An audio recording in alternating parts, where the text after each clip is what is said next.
तो आज का मेरा टॉपिक भारतीय वेधशाला तथा प्रयोग सब्जेक्ट से है। और इसमें आज हम आपको वेधशाला का परिचय, इसका इतिहास, शंकु यंत्र व याम्योत्तर भित्तीय तुरीय यंत्र के बारे में बताएंगे। वेधशाला एक ऐतिहासिक दृष्टि। वेद शब्द का निर्माण विद धातु से हुआ है, जिसका अर्थ है किसी आकाशीय ग्रह अथवा तारे को दृष्टि के द्वारा वेधना, अर्थात विद्ध करना, अर्थात उसको देखना। ग्रहों तथा तारों की स्थिति ज्ञान उनकी ज्ञान के लिए, उनकी स्थिति जानने के लिए आकाश में उन्हें देखा जाता है। इसी को वेधना कहते हैं या विद्ध करना। आकाश में ग्रहादि को देखकर उनकी स्थिति का निर्धारण करना ही वेद है। वेद जिन साधनों के द्वारा किया जाता है उन्हें वेद यंत्र कहा जाता है। वेद यंत्रों में शंकु यंत्र का उल्लेख अत्यंत प्राचीन है। चल तथा अचल शंकु यंत्र का प्रयोग ऋग्वेद काल में होता आया है, ऋग्वेद काल से होता आया है। वेधशालाओं का उद्देश्य। पंचांग के मान में अशुद्धता का परिमार्जन वेधशालाओं के द्वारा ही संभव है। जो हम लोगों के पंचांग बनते हैं, अगर उसमें कोई अशुद्धि है तो उसको कोई भी नहीं सॉल्व कर सकता है। सिर्फ एक ही तरीका है, वेद के जरिए ग्रहों का जो हम लोग साधन करते हैं, लग्न साधन करते हैं, वो निकालना। और उसके जरिए हम देख सकते हैं कि क्या पंचांग में कोई त्रुटि है, और उसकी शुद्धि करना अर्थात परिमार्जन वेधशाला के जरिए ही संभव है। इसके अतिरिक्त सिद्धांत ग्रंथों के त्रिप्रश्नाधिकार को समझने के लिए प्रयोगात्मक कार्य वेधशालाओं में ही संबंध है। क्योंकि ये जो टॉपिक है त्रिप्रश्न अधिकार, इनमें तीन तरीके के प्रश्न होता है, दिक देश काल। दिक देश काल, तो इसका जो साधन हम करते हैं उनमें बिना यंत्र के हो नहीं सकता। दिशा के लिए भी हम शंकु यंत्र का उपयोग करते हैं, समय के लिए भी हम शंकु यंत्र का उपयोग करते हैं, अक्षांश भी हम उससे निकाल लेते हैं। तो पंचांग के मान में अशुद्धता का परिमार्जन, अशुद्धता को सुधारने के लिए वेधशालाओं के द्वारा ही संभव है। इसके अतिरिक्त सिद्धांत ग्रंथों के त्रिप्रश्नाधिकार को समझने के लिए प्रयोगात्मक कार्य वेधशालाओं में ही संभव हो सकता है। अतः आज ज्योतिर्गणित के उन्नयन हेतु अर्थात उसके विकास के लिए वेधशालाओं की महती अर्थात अत्यंत बहुत ही ज्यादा आवश्यकता है, और यही उसका परमोद्देश्य है। भारतीय वेधशालाएं। भारत में वेधशालाओं का वास्तविक इतिहास महाराजा सवाई जयसिंह द्वितीय के राज्यकाल से प्रारंभ होता है। जयसिंह का समय सन 1686 ईस्वी से 1743 ईस्वी पर्यंत माना जाता है। जयसिंह का जन्म 1686 ईस्वी में हुआ था, और त्रयोदश अर्थात 13 वर्ष की आयु में वे आम्बेर राज्य की गद्दी पर बैठे थे। मतलब जब वो 13 के एज टीनेज में थे, तभी उनको राज्य की गद्दी पर बैठा दिया गया था। महाराज को ज्योतिष तथा वेद इत्यादि का अत्यंत ज्ञान था, और वे इस कार्य में रुचि भी लेते थे। तात्कालीन करणादि ग्रंथों से प्राप्त मान ग्रहणीय नहीं होते थे, और बहुत ज्यादा अंतर आता था। रियल सिचुएशन, आकाश में जो ग्रह नक्षत्र नजर आते थे और जो करण से जो कैलकुलेशन से निकल आते थे, उनमें बहुत बड़ा अंतर होता था। इन अंतर मान को खत्म करने के लिए ही उन्होंने बहुत सारे वेधशालाओं का निर्माण करवाया। अतः महाराज सवाई जयसिंह ने इस गणना को शुद्ध करने का संकल्प लिया। उन्होंने हिंदू, मुस्लिम और यूरोपियन खगोल शास्त्रियों को आमंत्रण दिया। सभी विद्वानों का सम्यक सहयोग लेकर सर्वप्रथम महाराज सवाई जयसिंह द्वितीय ने दिल्ली में एक वेधशाला बनवाई। सबसे पहले दिल्ली में वेधशाला बनवाई। इसके पश्चात जयपुर, फिर उज्जैन, फिर उसके बाद वाराणसी तथा मथुरा में भी वेधशालाएं स्थापित की गई। ये सारी की सारी वेधशालाएं उत्तर भारत में ही थी। ये वेधशालाएं इसलिए बनवाई गई कि विभिन्न स्थानों पर एक साथ वेद करने पर स्पष्टांतर आदि का संस्कार यदि कर दिया जाए तो वेद द्वारा प्राप्त सर्वत्र का मान एक ही होना चाहिए। इससे शुद्धता का बोध होगा। तो 5 वेधशालाएं उन्होंने बनवाई महाराजा सवाई जयसिंह द्वितीय ने, और पांचों के जरिए जो हम कैलकुलेशन करते थे ग्रहों, तारों या नक्षत्रों का, उसमें स्पष्टांतर आदि का संस्कार कर देने से सभी जगहों पे एक ही मान नजर आना चाहिए। इससे पंचांग शुद्ध हो जाता है और उसकी त्रुटि का परिमार्जन हो जाएगा। अब दिल्ली की वेधशाला का निर्माण 1724 ईस्वी में किया गया। इसमें मिस्र यंत्र के अंतर्गत 5 यंत्रों का निर्माण, सम्राट यंत्र, जयप्रकाश यंत्र, राम यंत्र, षष्ठांश यंत्र तथा पलभा यंत्र का निर्माण हुआ है। जयपुर की वेधशाला 1728 ईस्वी में निर्मित हुई। इसमें 19 यंत्र निर्मित हैं। चक्र यंत्र, पूर्वक पाली यंत्र, पश्चिम कपाली यंत्र, राम यंत्र, दिगंश यंत्र, जयप्रकाश यंत्र, षष्ठांश यंत्र, दक्षिणोत्तर भित्तीय यंत्र, दिगंश यंत्र, नाड़ी वलय दक्षिण गोल यंत्र, नाड़ी वलयोत्तर गोल यंत्र, पलभा यंत्र, क्रांतिवृत्त यंत्र, यंत्र राज, उन्नतांश यंत्र, द्वादश राशि वलय यंत्र, लघु सम्राट, बृहत सम्राट यंत्र तथा ध्रुव दर्शक यंत्र। तो ये 19 तरह के यंत्र जयपुर की वेधशाला में बने हुए हैं और ये 1728 में इसका निर्माण हुआ था। बहुत ही पहले इतने ज्यादा वहां पे इन यंत्रों का निर्माण कराया गया। ये सबसे बड़ी वेधशाला है।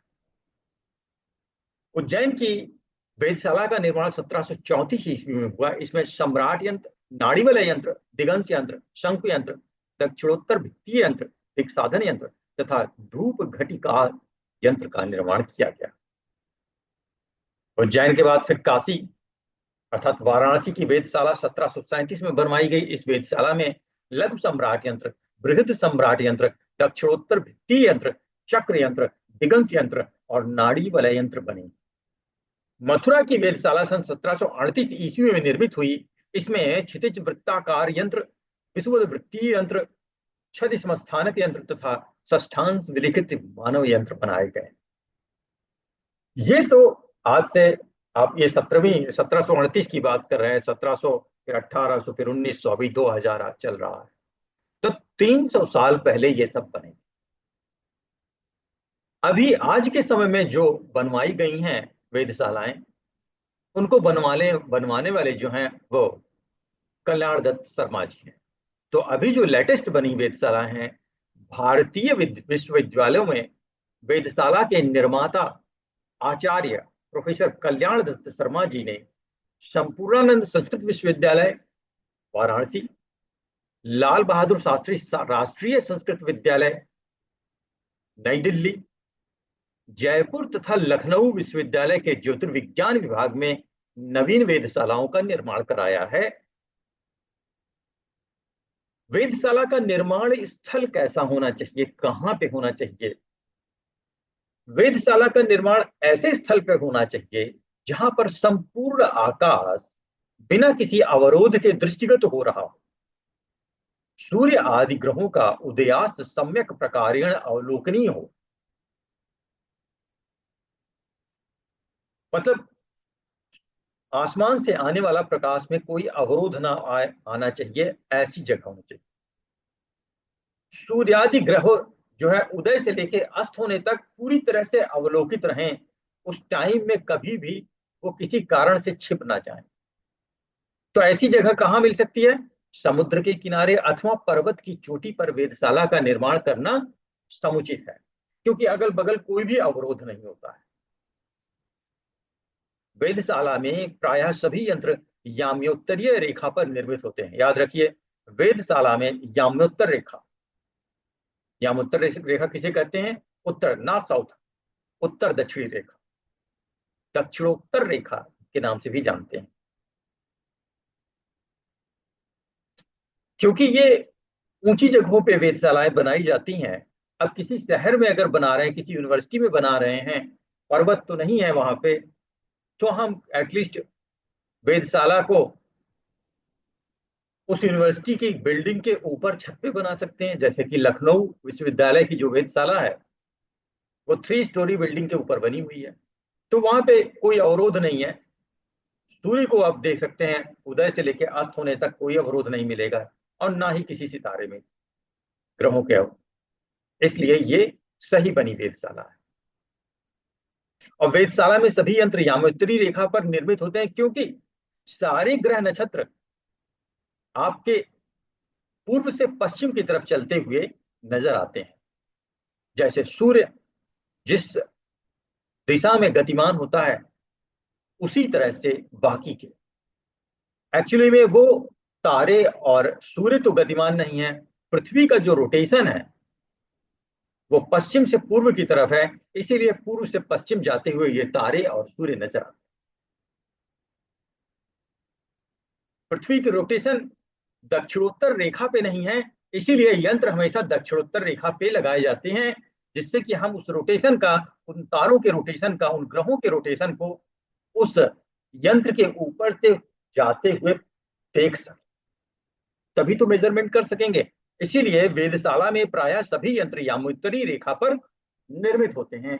अतः जिस स्थान पर वेधशाला का निर्माण अभीष्ट हो, वहां समुचित याम्योत्तर रेखा जानना आवश्यक है। सम्राट यंत्र, कर्क राशि वलय तथा मकर राशि वलय यहाँ लक्ष्मणपुर अर्थात लखनऊ के अक्षांशानुसार बतलाए गए हैं। यहाँ का मतलब लखनऊ यूनिवर्सिटी में, यहाँ लखनऊ को हम लक्ष्मणपुर भी कहते हैं। तो यहाँ ये जो यंत्र बने हैं, सम्राट यंत्र भी बना है, कर्क राशि वलय और मकर राशि वलय, तो ये यहाँ के अक्षांश के अनुसार 26 डिग्री के अनुसार ही बनाए गए। अब आज हम पहला जो यंत्र है उसके बारे में बात करते हैं, शंकु यंत्र। ये आप चित्र में देख सकते हैं, ये लखनऊ विश्वविद्यालय के किसी, जो हम लोगों का ज्योतिर्विज्ञान विभाग है, उसके छत पे ये बना हुआ है। तो ये 12 फुट चौड़ाई का, व्यास का एक गोलाकार चबूतरा होता है, जिसके बीच में एक 12 अंगुल का पोल, रॉड जिसे आप कह सकते हैं, स्टील की रॉड ठोस होनी चाहिए, वो लगी हुई है। और फिर हम छाया को स्टडी करते हैं, सूर्य की छाया। सूर्य पूर्व में जब उदित होता है तो उसकी छाया पश्चिम में नजर आएगी, और अस्त होते वक्त, मतलब मध्याह्न के बाद, 12 बजे के बाद सूर्य जब पश्चिम साइड में आ जाता है तो उसकी छाया पूर्व की तरफ बनने लगती है। इस चीज को ध्यान दिया, और ये यहाँ डायग्रामेटिक बताया गया है। तो शंकु यंत्र धरातल से 3 फीट ऊंचा, 12 फीट व्यास का एक वृत्ताकार चबूतरे के मध्य केंद्र पर, केंद्र बिंदु पर 6 फीट का एक लौह शंकु स्थापित करें तथा इस वृत्त की गोलाई में 6 इंच का संगमरमर पत्थर लगाएं। अब सूर्य की छाया पूर्वान्ह में वृत्त को जहां प्रवेश करे, जो कि पश्चिम होगी, क्योंकि पूर्व में सूर्य तो पश्चिम में उसकी छाया, तथा अपराह्न में जहां निर्गत हो, अर्थात सूर्य अब पश्चिम में है तो छाया पूर्व में, उन बिंदुगत रेखा की दिशा में पूर्व पश्चिम स्थूल दिशा होती है। स्थूल अर्थात अशुद्ध रूप से, क्योंकि जरूरी नहीं कि जिस दिन आप कर रहे हैं वो संपात दिन हो। जिस दिन संपात में रहता है सूर्य, उसी दिन स्पष्ट पूर्व पश्चिम में होता है। अदरवाइज बाकी के दिनों में त्रुटि होती है, सूर्य में क्रांति का मान बढ़ने लगता है, और इसीलिए वो स्पष्ट पूर्व पश्चिम में नहीं होता है। अब जो हमने स्थूल रूप से जो पूर्व पश्चिम रेखा बना ली, उसके मध्य बिंदु से एक लंब डाल दिया, तो यह लंब जो है उत्तर दक्षिण, जिसे हम यामी उत्तर या दक्षिणोत्तर या नॉर्थ साउथ रेखा कहते हैं, दक्षिण बिंदु से पूर्व होते हुए उत्तर तक 180 अंश में विभाजित किया जाएगा। दक्षिण बिंदु पर 0 अंश तथा उत्तरी बिंदु पर 180 का चिन्ह लगेगा। इसी प्रकार दक्षिण बिंदु से पश्चिम होते हुए उत्तर तक 180 अंश में विभाजित किया जाएगा। इसका तात्पर्य यह है कि संपूर्ण गोली वृत्त 360 अंशों में विभक्त होगा।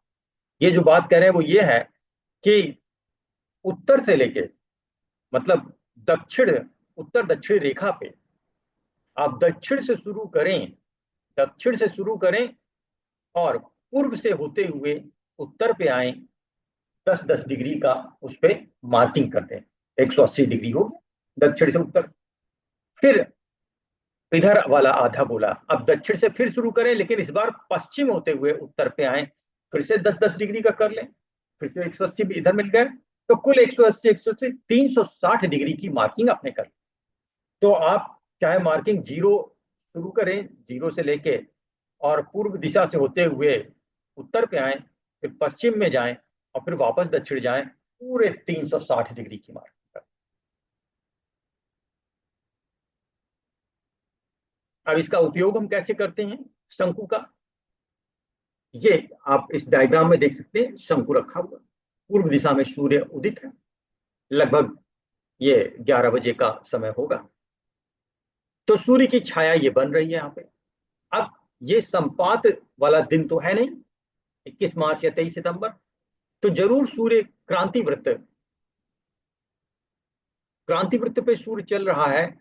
लेकिन क्रांति वृत्त और नाड़ी वृत्त के बीच का जो अंशात्मक मान है, जो क्रांति का मान है, वो काफी ज्यादा इस डायग्राम में दिख रहा है। इसका मतलब है कि संपात दिन के अलावा कोई एक दिन।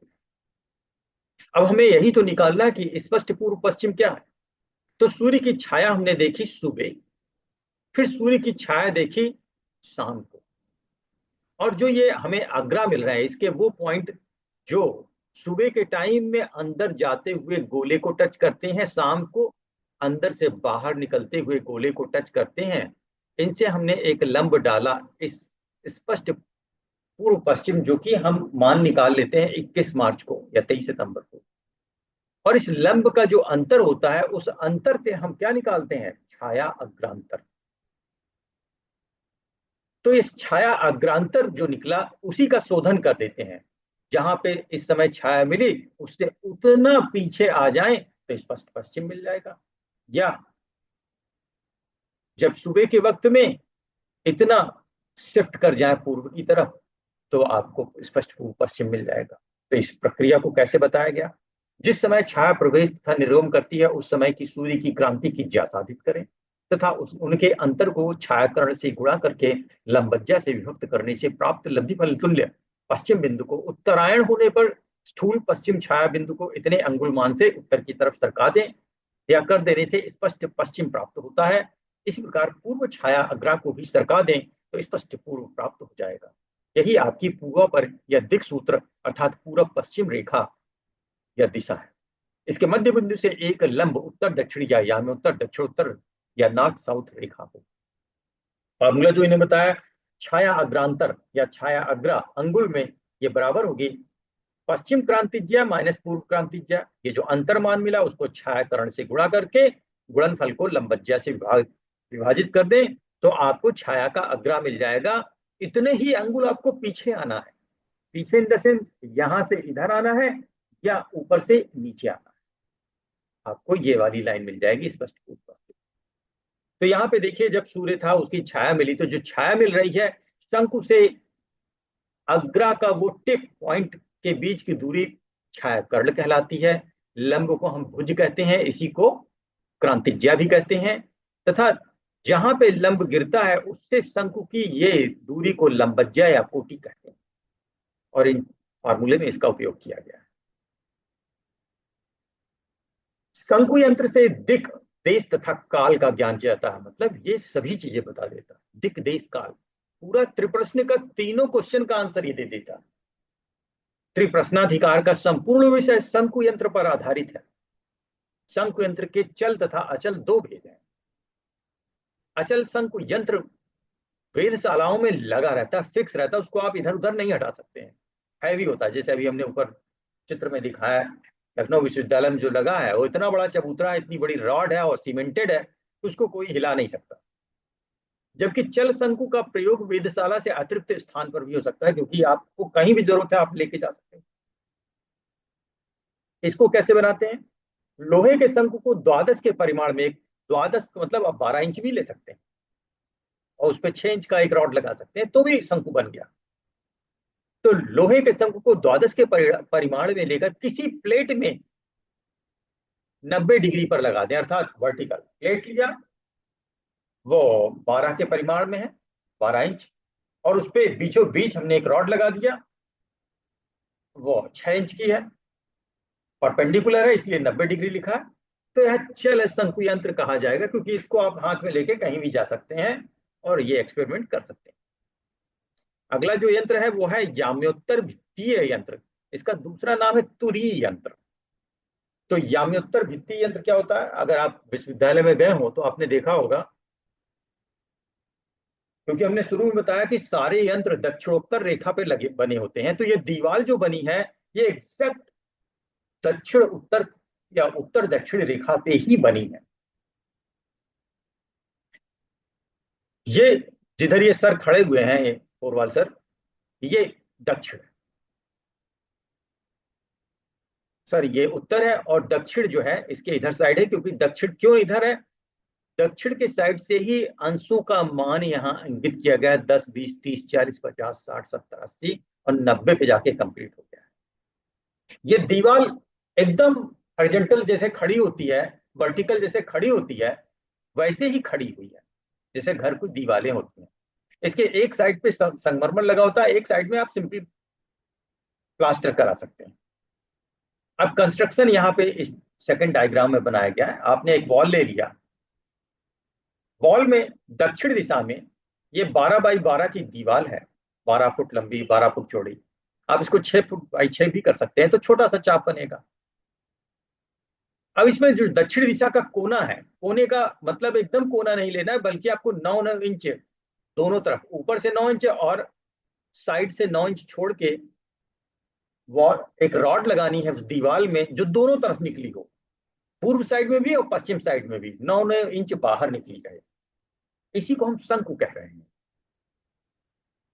तो अब इस डायग्राम में जहां पे सर खड़े हैं, क्योंकि उत्तर साइड में खड़े हैं, तो दक्षिण में यहां पे इस तरह की एक रॉड लगी है, वो फोटो में आ नहीं पाई है, और उस रॉड को केंद्र मान के एक चाप बनाया गया है।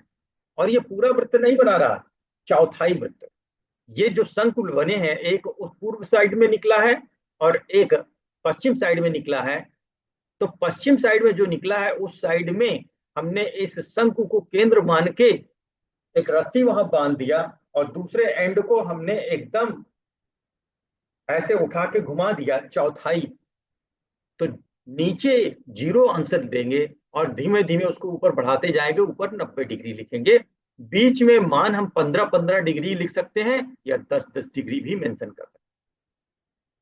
यहाँ पे विश्वविद्यालय, लखनऊ विश्वविद्यालय में 10-10 का मान है, 10, 20, 30, 40, 50, उससे कोई फर्क नहीं पड़ता है, क्योंकि अगर 10-10 डिग्री का लेते हैं तो उनके बीच में 10 और रेखाएं बनाएंगे, जिससे कि आपको एक एक डिग्री का एग्जैक्ट वैल्यू पता चल रहा है कि कहाँ 17 डिग्री, कहाँ 15 है, कहाँ किस डिग्री है।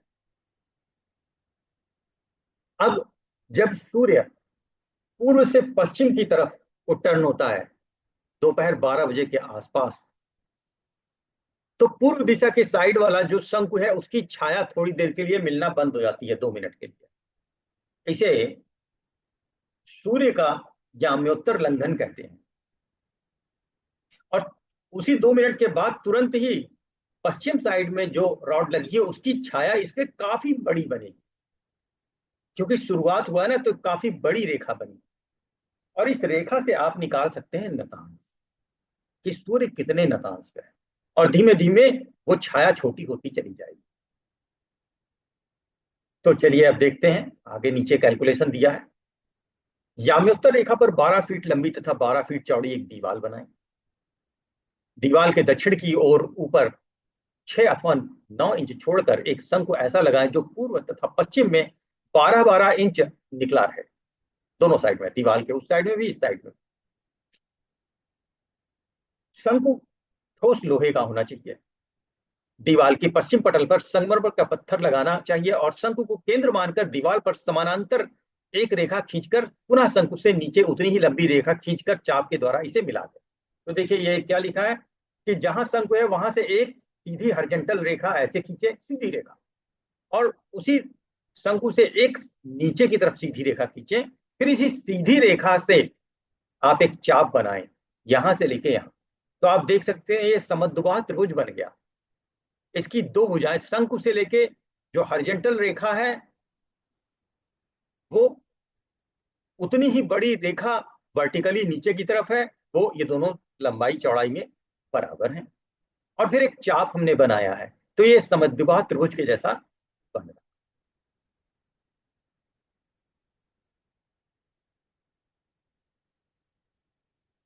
तो हमने दोनों रेखाओं को चाप के द्वारा मिला दिया, इस प्रकार समद्विबाह त्रिभुज बनेगा।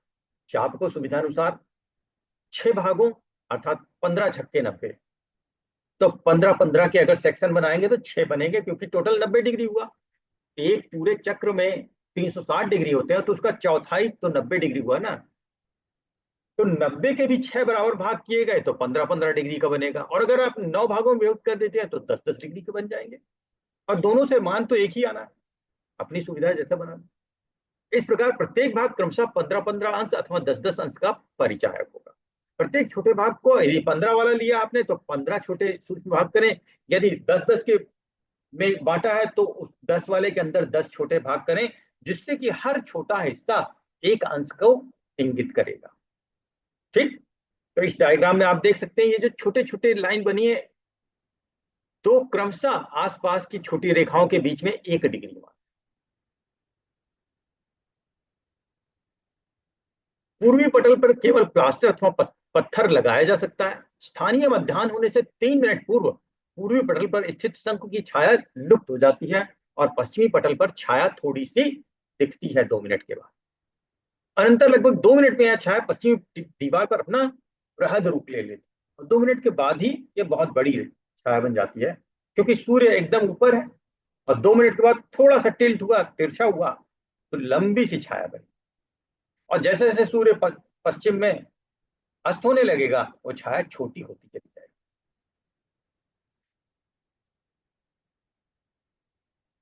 शंकु के केस में जैसे जैसे वो पश्चिम में जाएगा छाया बड़ी होगी, पर तुरीय यंत्र में ऐसा नहीं है। जैसे जैसे पश्चिम में जाएगा वो छाया छोटी होगी। इसका अंतर यह है कि शंकु यंत्र जमीन पे बनता है, जबकि तुरीय यंत्र दीवार में ऊपर की तरफ बनता है। इस कारण तुरीय यंत्र में जो शंकु है उसकी छाया नीचे की तरफ पड़ती है, जबकि शंकु के केस में छाया जमीन पे, मतलब आप हॉरिजॉन्टल पड़ती है। तो शंकु की पोजीशन के कारण ऐसा हो रहा है।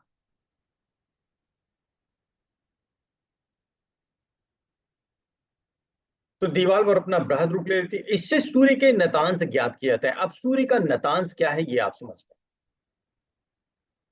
तो तुरीय यंत्र से नतांश पता चलता है, और नतांश से और भी बहुत सारी चीजें पता चल जाती हैं। तो क्षैतिज समतल हॉरिजॉन्टल प्लेन पर एक क्षैतिज वृत्त या हॉरिजॉन्टल सर्कल बनाएं। क्षैतिज प्लेन पर एक क्षैतिज वृत्त बनाएं। प्रेक्षक का शिरोबिंदु सर के ऊपर जो बिंदु है जेड, उसे जेनिथ कहते हैं। क्षैतिजिक समतल से समकोण राइट एंगल बनाएगा।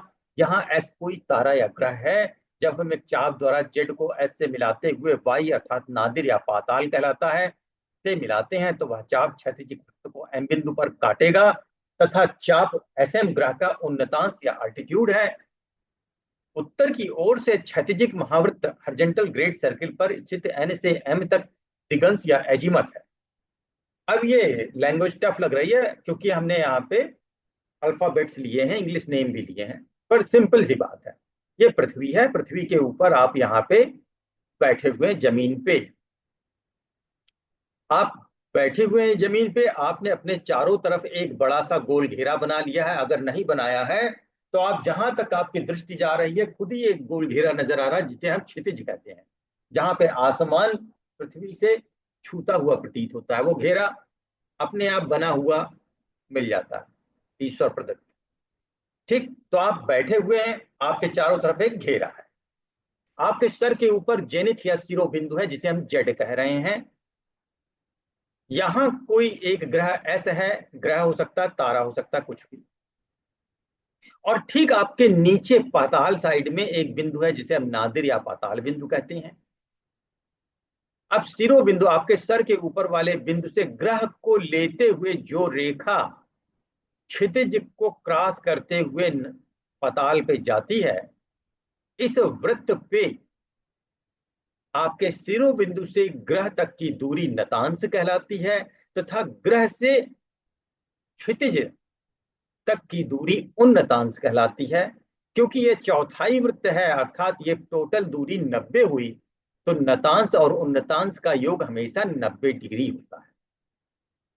ठीक है। नतांश धन उन्नतांश बराबर 90 डिग्री।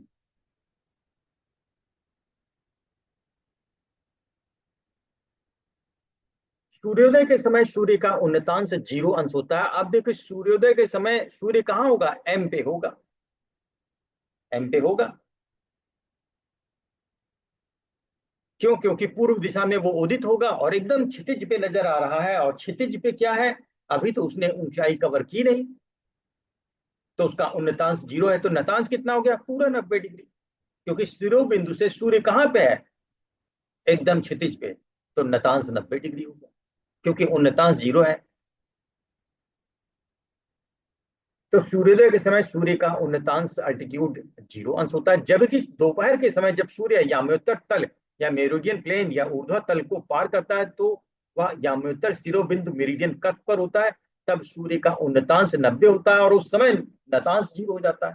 अब सूर्य चलता हुआ यहां से ऐसे ऐसे ऐसे चलता हुआ जेड पे पहुंच गया, तो हमें उस ग्रह तारे से जेड के बीच की दूरी ही तो नतांश होती है। अभी जब वो तारा खुद ही चल के जेड पे पहुंच गया, तो वो दो दूरी 0 हो गई, अर्थात नतांश 0 हो गया। तो पूरी दूरी क्या हो गई? उन्नतांश। अब 90 डिग्री हो गया उन्नतांश का मान, और नतांश 0। कब? दोपहर 12 बजे। तो नतांश धन उन्नतांश बराबर 3 राशि या 90 डिग्री होता है। अगला क्वेश्चन, अगली क्या चीज आप प्राप्त कर सकते हैं इस यंत्र से? रवि मध्य क्रांति और अक्षांश के एक दिशा में होने पर उनका योग तथा भिन्न दिशा में रहने पर उनका अंतर करने से नतांश। रवि मध्य क्रांति। अब देखिए, ये पृथ्वी को हमने दो बराबर भागों में काट दिया है, इमेजिनरी, कोई काट तो सकता नहीं है। ये उत्तरी गोल हो गया, ये दक्षिणी गोल हो गया। सूर्य क्रांति वृत्त पे चल रहा, मान लीजिए सूर्य क्रांति वृत्त पे कहीं है, चौथी राशि में है, और उस समय क्रांति का मान 20 डिग्री नॉर्थ है सूर्य का, और आप खुद लखनऊ में बैठे हैं 26 डिग्री अक्षांश पे। तो सूर्य भी उत्तर गोल में है और लखनऊ भी उत्तर गोल में है। उस स्थिति में एक ही गोल में होने पर क्रांति धन अक्षांश से आपको नतांश मिलेगा। और अगर आपने नतांश पहले से निकाल रखा है और क्रांति हमने बता ही दी है, तो अक्षांश आपको मिल जाएगा, अक्षांश बराबर नतांश माइनस क्रांति। यदि आप सूर्य के इसी तरह से उत्तर में होते हुए आप ऑस्ट्रेलिया में हैं, ऑस्ट्रेलिया का अक्षांश 60 डिग्री है, क्योंकि सूर्य उत्तर गोल में है और ऑस्ट्रेलिया दक्षिण गोल में है। इस स्थिति में क्रांति में से अक्षांश घटा देंगे तो आपको नतांश मिल जाएगा, क्योंकि विपरीत गोल में है।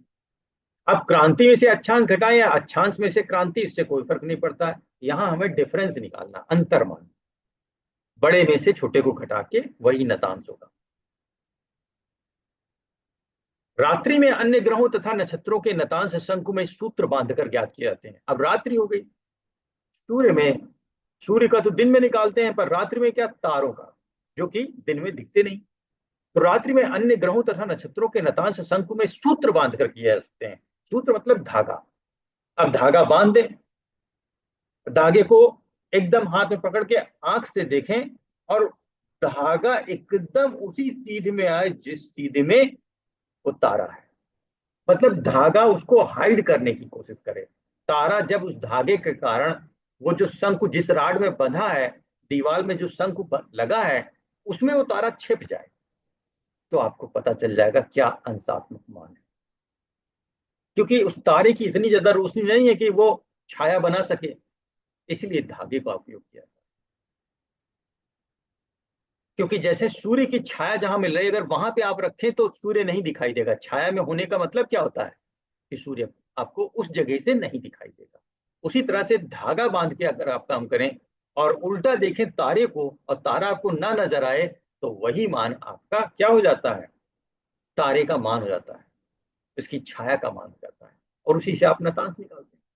तो रात्रि में अन्य ग्रहों तथा नक्षत्रों के नतांश शंकु में सूत्र बांधकर ज्ञात किए जा सकते हैं। इसमें चिन्हांकन नीचे से ऊपर की ओर किया जाता है। आपने देखा है, 0 का मान हमने नीचे लिया, एकदम सबसे नीचे।